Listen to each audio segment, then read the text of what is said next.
नमस्कार मित्रों, स्वागत है आपका ज्ञान गंगा आयुर्वेद क्लासेस में। आज हम लोग बात करेंगे क्लेविकल का मसल अटैचमेंट के बारे में।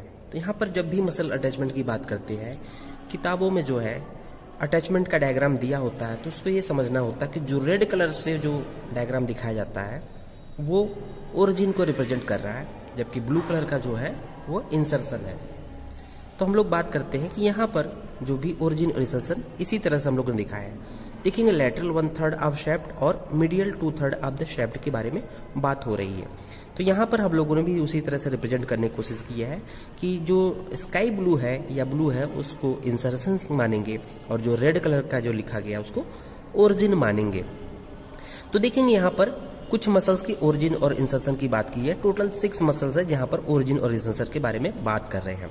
तो पहली मसल देखेंगे लेटरल 1/3 ऑफ द शेफ्ट में क्या है। पहली मसल ट्रेपेजियस है। ट्रेपेजियस की जो इंसर्शन है, जैसा कि पता है कि ये इंसर्शन को इंडिकेट करता है ब्लू कलर, पोस्टीरियर बॉर्डर पे इंसर्ट होता है।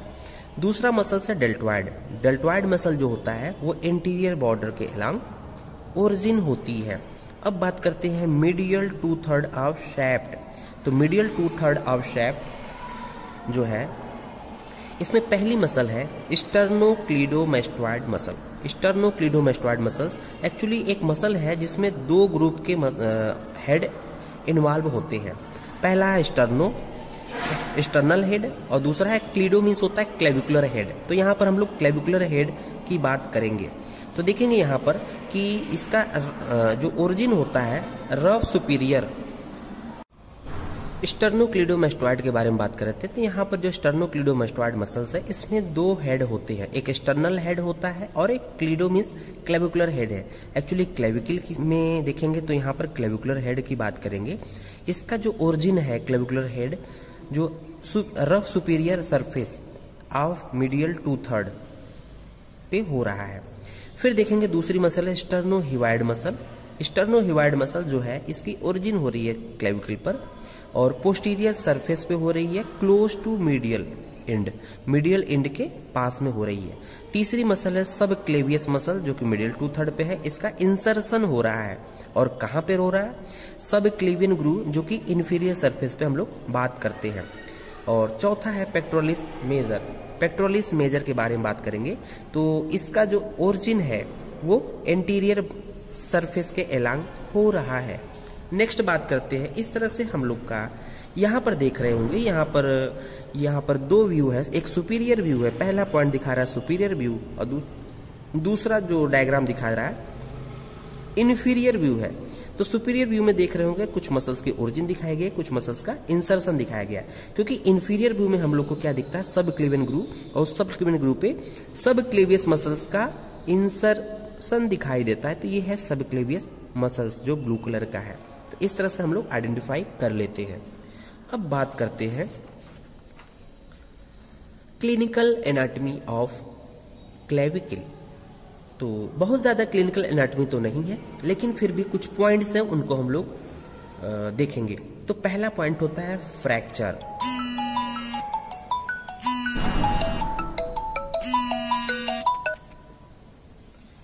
पहला पॉइंट है फ्रैक्चर।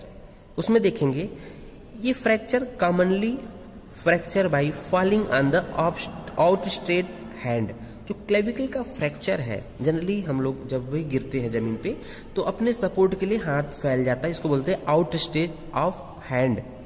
तो हाथ फैलकर जब गिरता है तो उसको हम लोग बोलते हैं आउटस्ट्रेच्ड हैंड। इसमें भी देखेंगे कि इस क्लेविकल का फ्रैक्चर कहीं से भी हो सकता है, लेकिन मोस्ट कॉमन साइड जो होता है वो है, मोस्ट कॉमन साइड क्या है, जो है जंक्शन बिटवीन 2 कर्वेचर।